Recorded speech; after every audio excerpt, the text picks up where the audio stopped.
болған бұл Дүния форумы, 7-ші форум социологларының.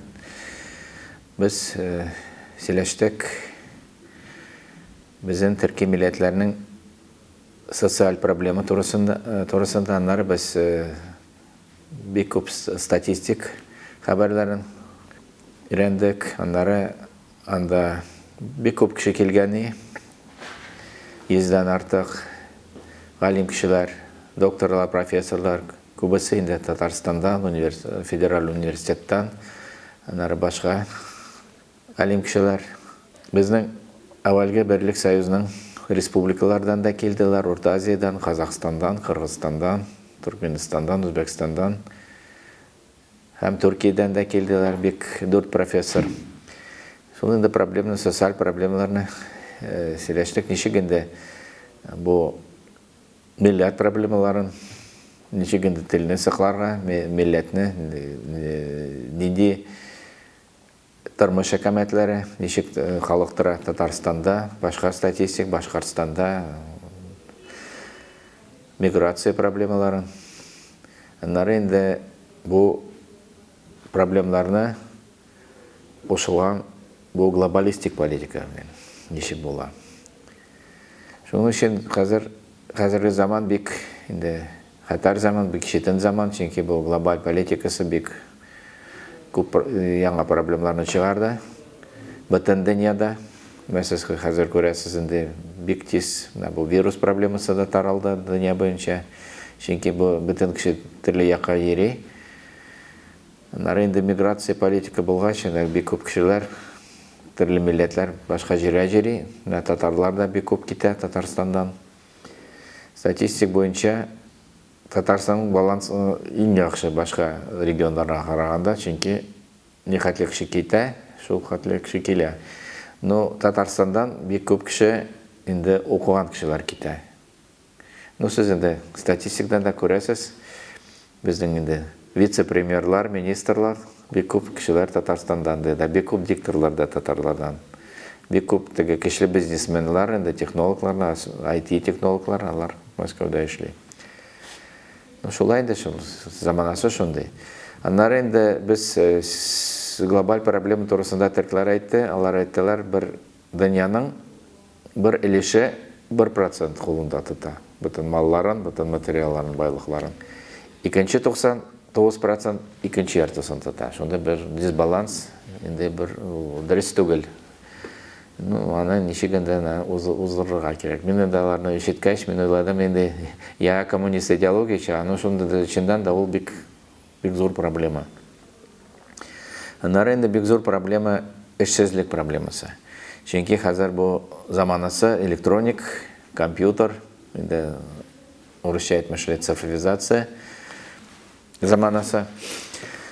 Шуның өчен инде эш урамнары кими. Біз қарасақ, бір зор пищевой комбинатма, завод әвәлге 30 ел әвәл анда бір 3-4 мен кіші ішедірі. Хәзір енді аны ол ішінен 40 оператор тапшыра.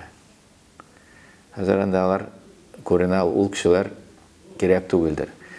Біз енді ойлады ол политика тұрысынан нешек оларын кішілерге біздің іш берерге, чөнки инсан ишләмәсә, аның теге кішілік қалмас, чөнки аның мотивация керек. Һәр вакытта. Прогресс булмас. Аннары енді біз сөйлештік, неде енді Түрки халыкларының миссиясы болды тарих бойынша. Ну, сіз енді тарихтан білесіз, біздің Түрки халықның, ескі түрклерінің Атилы хан келгені Европаларға бүтін дүнияны қозғатты. Енді қоллық системасын бітірді. Яңа феодал системасы башланды. Онлары енді Чингис хан келді, аның көбісі, аның әскерлері Түркі милләтләре болды, қыпшақлар, башқалары.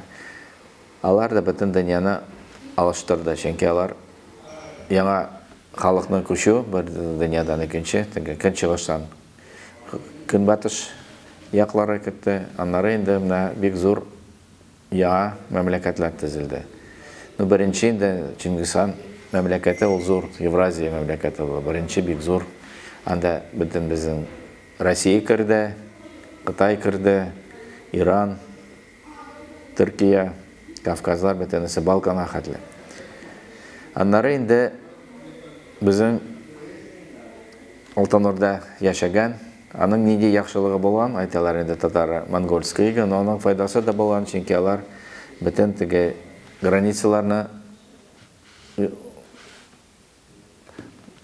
капладылар. Чөнки бик зур католик экспансиясе булды. Ну сез беләсез, бөтен баты халыкларның, англосакс халыклары, башка да, алар бөтен халыкны ассимиляция иттеләр.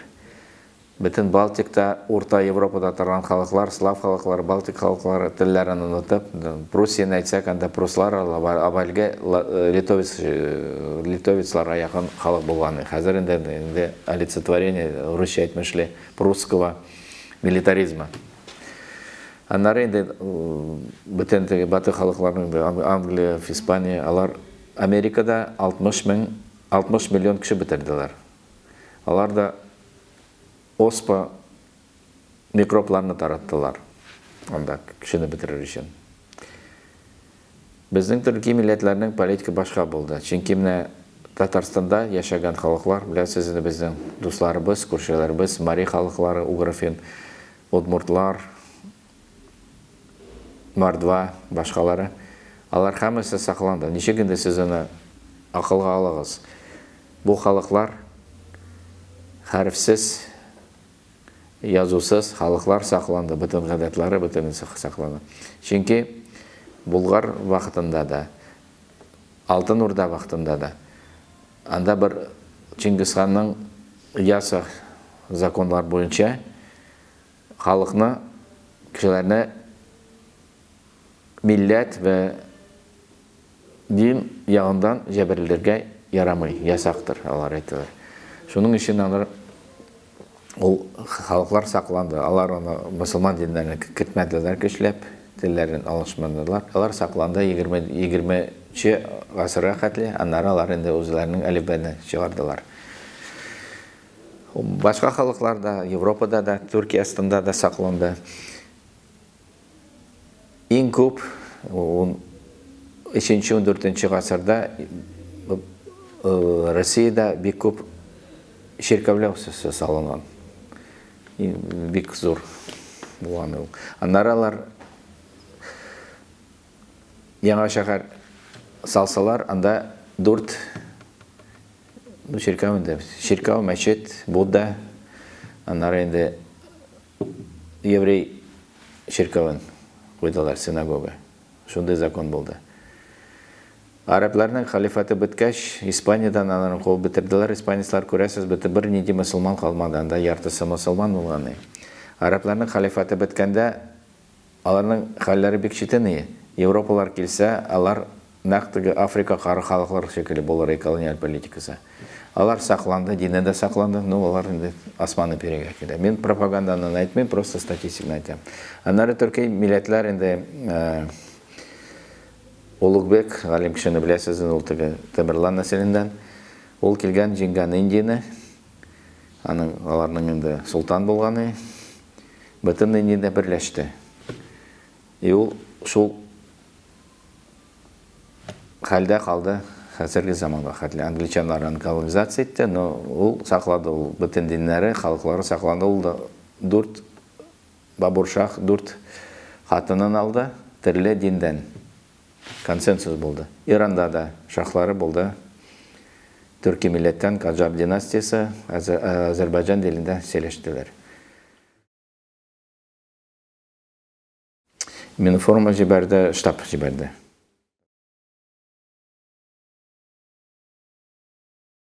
Ничек инде? Но мен уйлыйм, без бик зур хата ясадык. Бу халыкты санауында. Ул 90-чы елларда без паспортта милләтне бетердек. Милләт калса, бер нинди проблем булмас, чөнки перепись бик җиңел булыр. Бөтен теге полис отделениеларда аны бөтен статистиканы алып, һәммәсен җыеп компьютерда обработка бик читен түгел. Хәзер инде һәммәсе сөйләй, үз беләсез, татар хәлләрен әйтәләр, без болгарлар, нагайбаклар инде. Ул бик яхшы түгел, чөнки безнең милләтләрне берләшергә кирәк.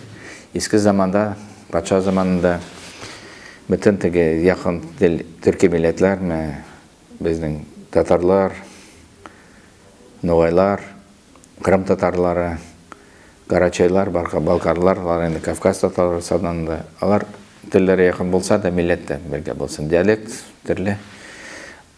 Чөнки бу халыкларны бүләргә, кечкенә милләтләргә дөрес түгел. Алар бетәләр. Шулай дип уйлыйм. Безнең халыклар һәммәсе әлбәттә рус телен белергә тиеш, чөнки ул безнең бөтен милләт арасында бер тел. Но үз милләтен дә онытырга тиеш түгел, чөнки ул бик зур байлык. Чөнки без тарихыбыз бар. Без бер-берсен аңлалабыз, Урта Азияны татарча белсәң, инде бөтен телләрне аңлыйсың.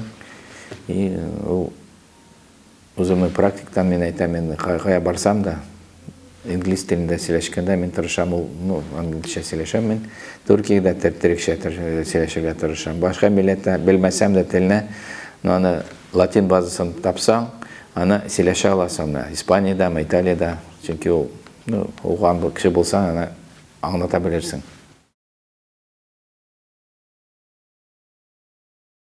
Татарча ничегендә? Алар уздыралар инде кичәләрне, сөйлиләр, проблемаларны, галим кешеләрне чакыралар.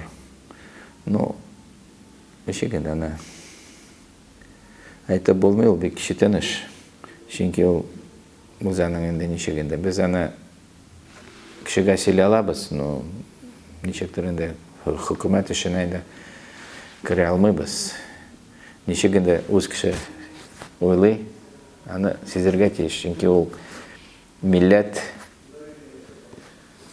ул бала чактан килә, аиләдән килә. Аны инде көчләтеп аны эшләп булмый, аны сакларга кирәк. Шуның өчен дә ничегендә. Татарстанның 100 елына без бик каты әзерләнәбез. Чөнки мен хәзер без ясадык инде татар галимләрнең үзәге, Татарский центр развития академической науки. И без анда хәзер әзерлибез бер китап. Без аны әйтәбез 100 иң дәрәҗәле, иң мәртәбәле галим кешеләр татар милләтеннән. Алар күбрәк тә булар, безнең бик күп алар. Шул китапны әзерлибез, аны портрет белән, рәсеме белән, нинди эшләгән эшләре. Анда кертек без әле 19-нчы гасырдан инде Мәрҗани, Курсави, аларны да Султан Галиев, безнең галим кешеләрне бик күп, татар милләтенә күп эшләгән кешеләрне. Безнең бик инде милләт башкалардан ким түгел. Физиклар да бар, военный галимлар да бар, аскар галимлары, химиклар да, табиблар да, врачлар. Гуманитарный фәннәрдән алар. Әлбәттә дә күп тарихчылар, фәлсәфә галимнәре, социологлар. Шуларны бергә җыеп, инде иң дәрәҗәләрне доктор, профессорлар, академиклар, безнең бик зур, безнең федераль академиядә, Ранда бик күп кешеләр. Роберт Нигматуллин, Сөнәев, там бик күп. Аларны да кертек. Хәзерге заман бик читен, сез инде бу проблема вирусны күрәсез. Аны әйтәләр инде бер теге хайвандан чыккан, мин уйлыйм, бик күп кеше уйлый дип, ул кинәт кенә төрле илләрдә чыга алмый. Аны инде безнең дә тикшерүме, нәрсәдер була. Чөнки хәзерге заман аның иң авырлыгы, чөнки безнең иң беренче урында акча. Алай булса, ул бөтен кешелек бетә. Шуның өчен без аны бик каты уйларга кирәк. Терекләр конференцияда әйттеләр аның тугысында. Яннары инде безгә инде бик төрле яктан карарга кирәк бөтен җиргә. Тарихка да безнең ата-бабалар нәрсә безне өйрәттеләр. Чөнки менә бу электрон теге гаджетлар яшьләрне бик каты боза. Кеше белән катнашмый, сөйләшмий, ул теге рәсемнәрен телефондан карап сөйлиләр. Ул дөрес түгел.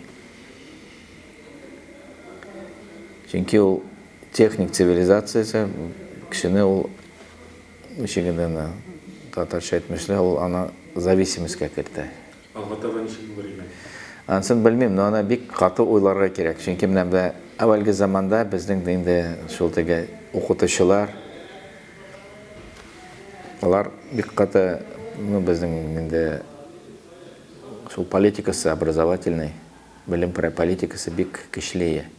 Чөнки ул хәзерге түгел, безгә кирәк уйларга 10, бәлки 100 елга алга. Чөнки менә мин күрәм инде бөтен дөньяда ул шул зыян килде. Яшьләр аерым, оларак кешеләр аерым. Алар бергә булмасалар, ул икенче юлга китә. Бөтен проблемалар, бөтен теге безнең ата-бабалар узган проблемалар аларга яңадан киләчәк. Ул бик читен. Шуның өчен без беренче уйларга кирәк кеше каларга. Кешелеклек кирәк. Ярдәм бер-берсенә. Уйларга бөтен яктан, бөтен тормыштан. Хәзерге көн белән торырга ярамый. Кирәк уйларга. Нәрсә булган, нәрсә хәзер була, киләчәкне.